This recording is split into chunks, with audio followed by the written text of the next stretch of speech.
Did your boy Gucci Mane snitch? All the facts is out there. He made the diss song to Pooh Sheisty saying, damn, you did all that and you still signed to me? So basically he confirming Pooh Sheisty did try to rob him, kidnap, all that. He said, damn, you did all that, caught the case like a dummy, and you still signed to me. So what was the point of that?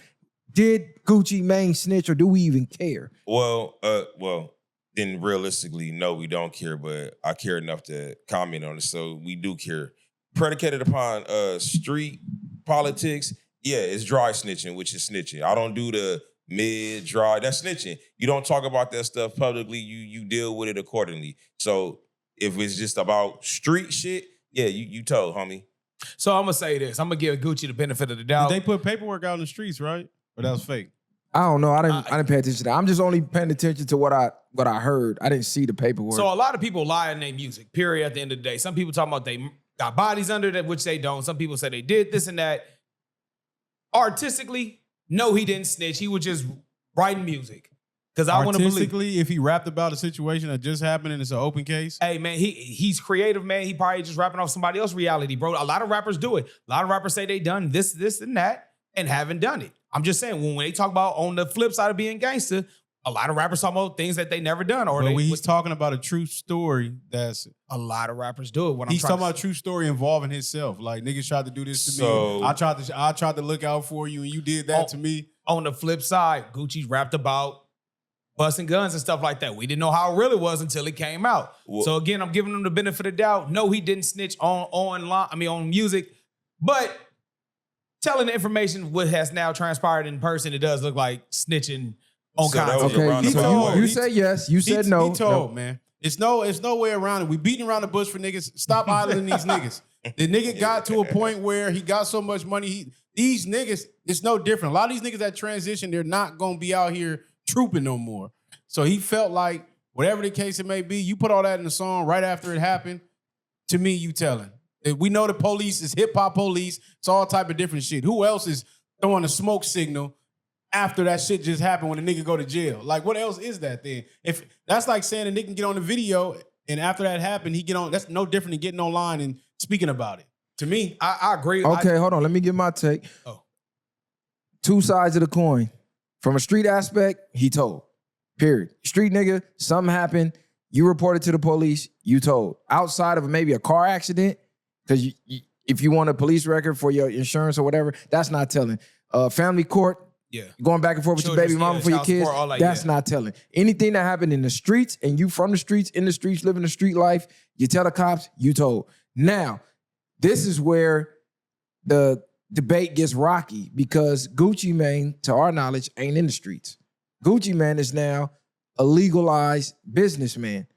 Gucci Mane, we ain't seen him rapping about or doing no street nothing for the longest. He been with his baby mama. He went and got the makeover. Everybody thought he was cloned. So from a businessman aspect, if he get booked, he's what, 40 plus, got a wife, got a successful business, got a family.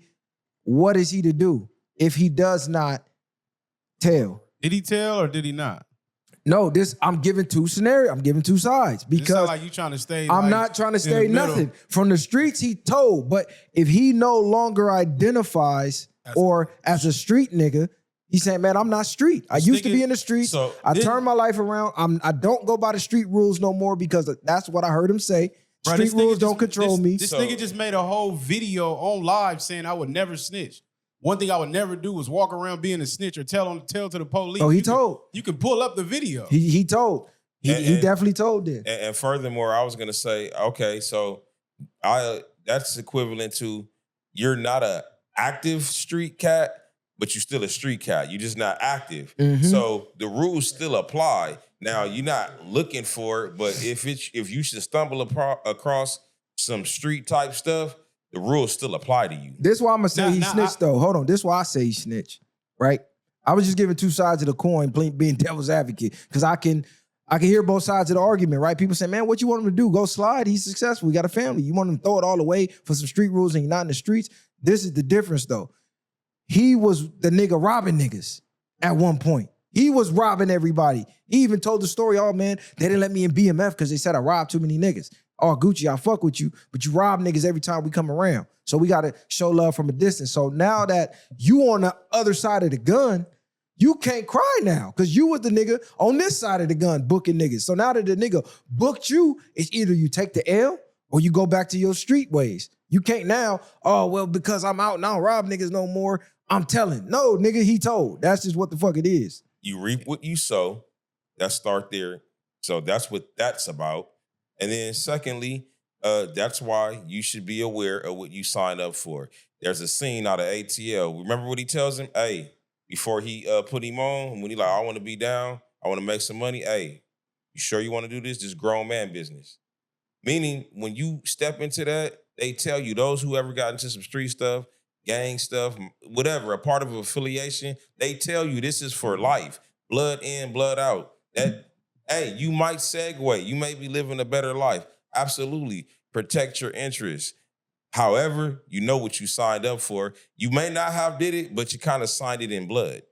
I understand that, but also, too, humans can transcend from what they were at a time. Typically, you know, when we think about the streets, that's a young man sport. We look at, especially being out here on the coast, anybody over the age of, I say, 20 years old getting put on from a hood that you didn't grow up in or wasn't a part of, we kind of already look at you as a goofy anyway.